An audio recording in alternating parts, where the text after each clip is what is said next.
Okay, Dale Earnhardt Jr. has joined us. He's the driver of the number 88 Microsoft Chevrolet for Hendrick Motorsports. Dale Jr. won both of the races here at Pocono last year, and he's driving the Microsoft Chevrolet, and they're the entitlement sponsor for this race on Sunday.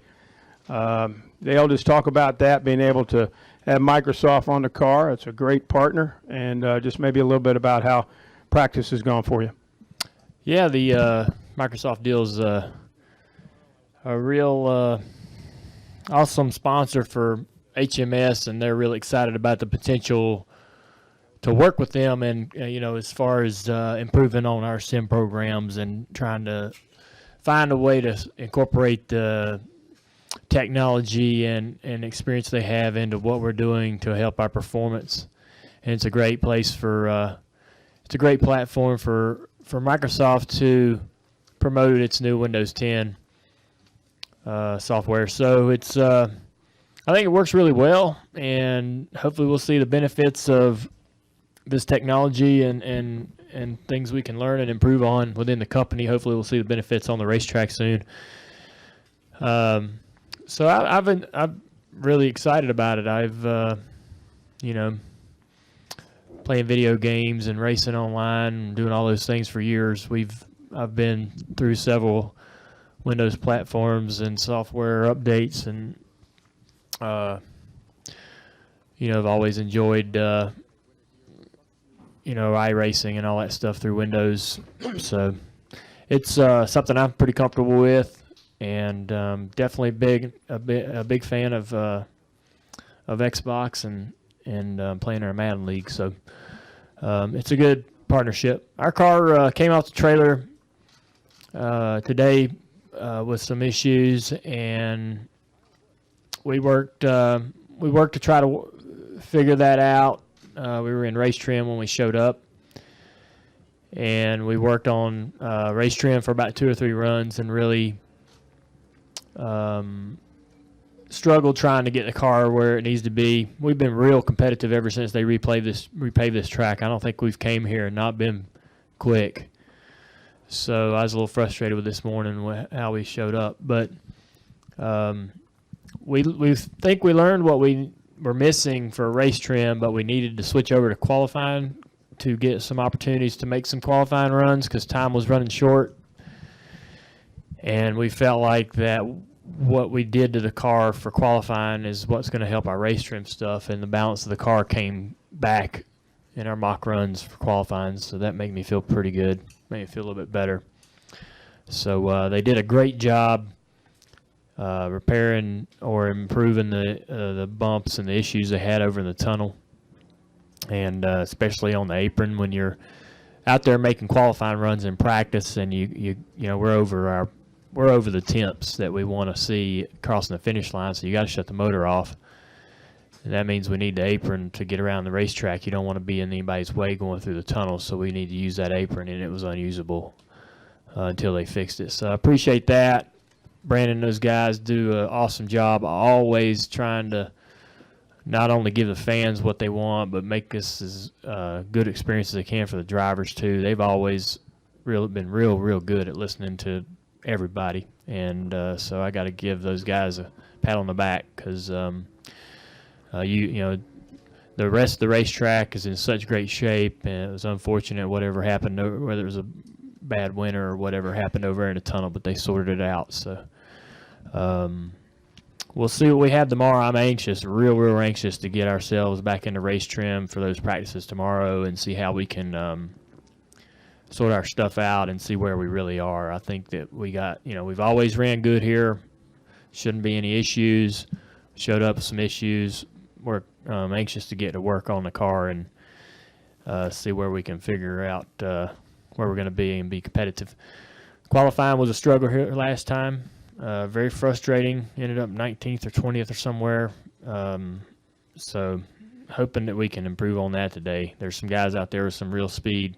We only made runs on one set of tires, meaning we didn't make a run and then bolt on stickers and make it a second run. We we probably could have run a little faster if we did and put up a better time to give ourselves a little more confidence going into qualifying, but we went ahead and reran on our first set of stickers to see what the balance change was and get a little information there.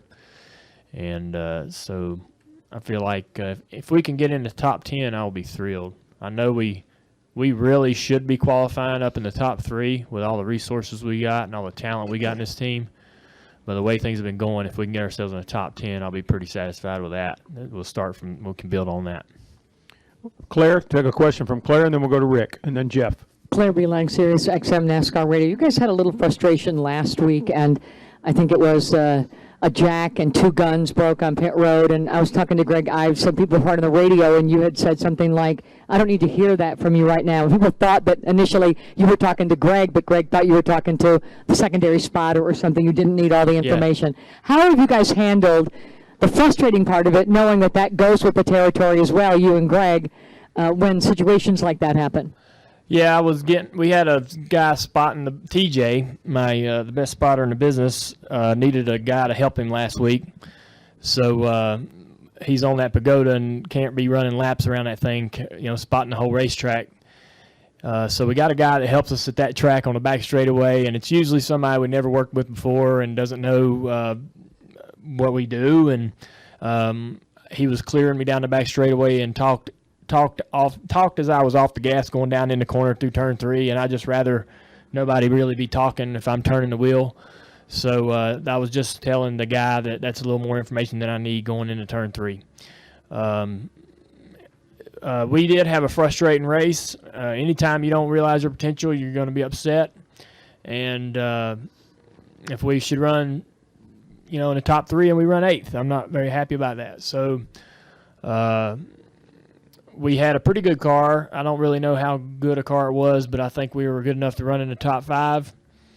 We had good speed all weekend, and I think we should have qualified better, but we went out so late that when it came time for us to rerun, we didn't have any temperature out of the tires. And, for example, the 22 car went out real early in the first round, and he got to sit there for 45 minutes to an hour to cool his tires down. It's a great advantage. And we needed that advantage to be able to showcase how good the car was and qualify a little better.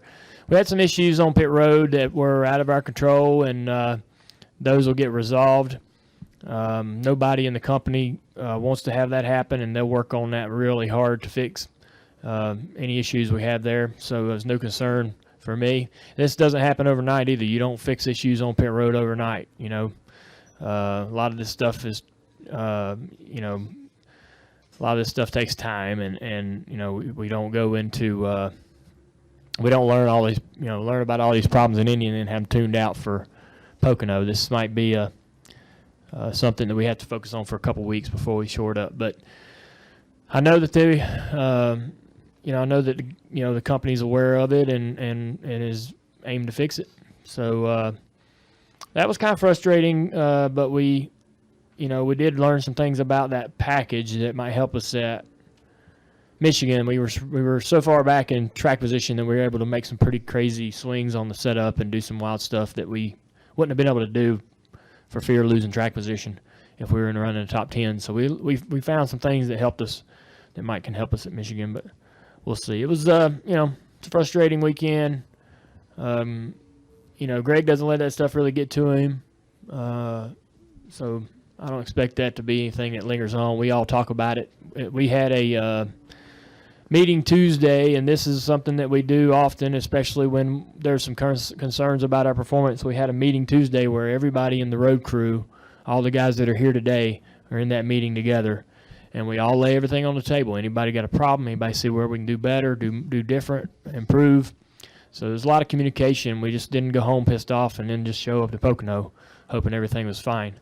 We worked all weekend to make sure everybody was in the right frame of mind, and we're still on task. And even though that weekend in Indy didn't go like we wanted, we expect to come to Pocono and run really well. Go to Rick and then to Jeff. Hey, Dale, you're the only Hendrick driver with a top 5 finish in the last 3 races. I was curious if there was much communication around the shops as far as what you guys could learn from each other and how sort of get out of the sort of cumulative funk. Yeah, I don't think anybody is sitting there I didn't even know that stat. I don't think anybody else in the team or the company really knows that stat. So it's business as usual as far as I can see. I can see. We definitely understand when we don't perform well. Last week was frustrating. I don't think we've been too thrilled over the last month about how things have went for us. So,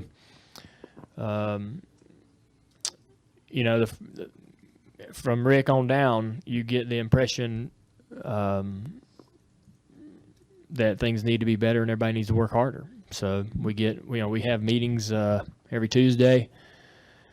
We had that meeting with the team, and then we have a meeting where all the drivers and crew chiefs are together. Rick's there. We have that meeting every Tuesday, and everybody, whether if we all running great, we talk about how to get better, and if we aren't running good at all, we talk about how to get better. So there's always improvements to make, even when things are going good. You see areas where you got to keep working because it cycles in this sport.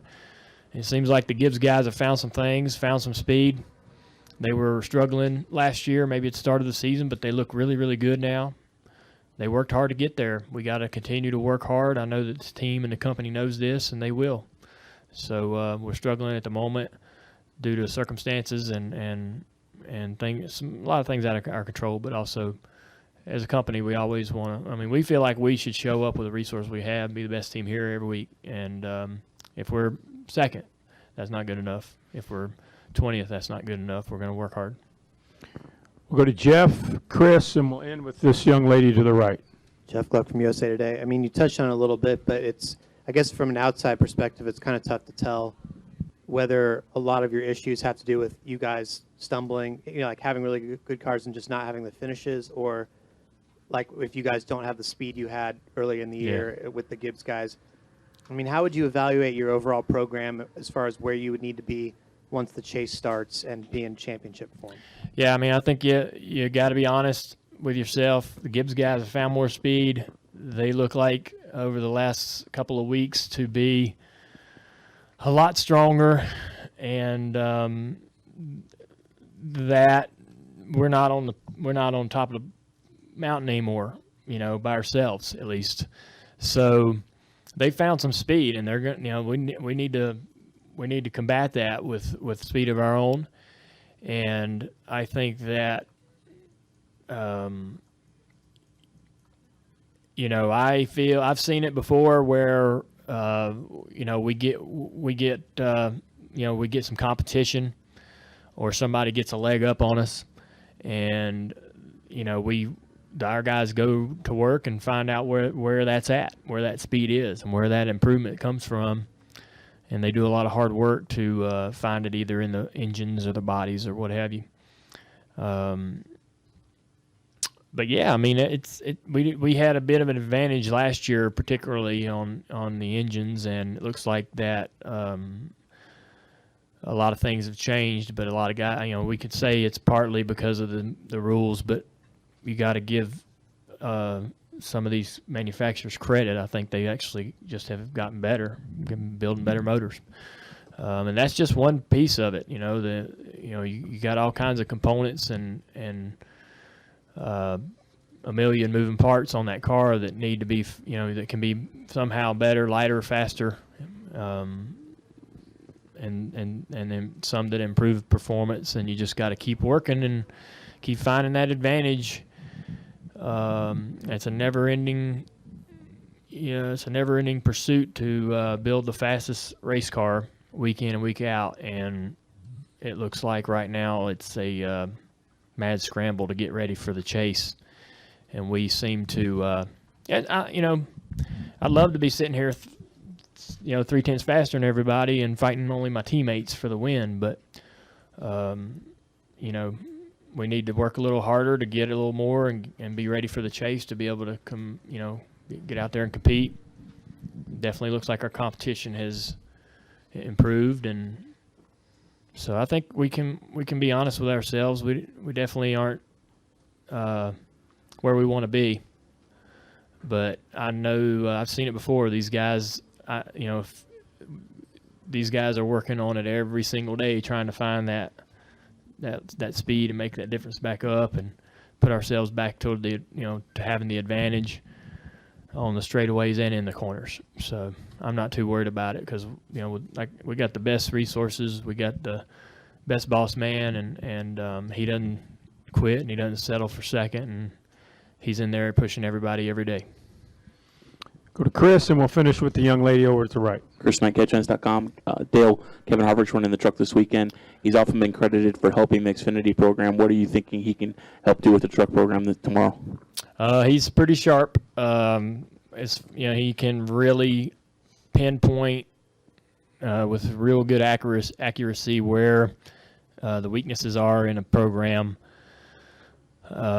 whether it's a department such as an engineering weakness or where it's mechanical, where like the engines or the bodies or something like that. He's very good at that, and I think that's what's obviously made him such a competitive driver and a champion in our the Cup Series. So it's awesome when you have a guy like that, he's not only a great driver but very, very good at sort of seeing the whole picture and understanding the team from a distance. He can kind of get back and see it all, he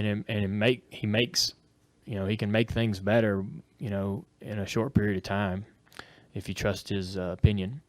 So hopefully he has fun, likes what likes the truck and likes the team, and hopefully we don't have a whole lot that we need to improve on. I think that they've done well winning some races right out of the gate, and they've had strong trucks. So I just hope he enjoys the weekend, has fun doing it.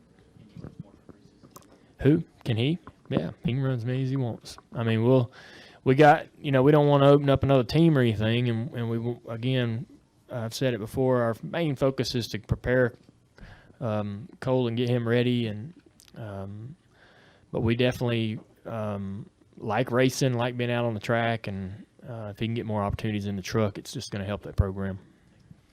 Final question over to the right, Dale. Dale, Courtney Harrison with WNEP out of Scranton. You got the sweep here last year. Your buddy Martin is up for the opportunity to do it here. I know you'd rather win, but do you have any advice that you'd given him, to prepare to try and get the win again? No, he doesn't need any advice from me. He's pretty sharp, pretty smart, good talent, and I don't want to help him any more than he's going to be already pretty competitive. So I thought the last trip here we had an equal car to him. The 4 was probably the best, but throughout most of the race I felt pretty equal on par with Truex.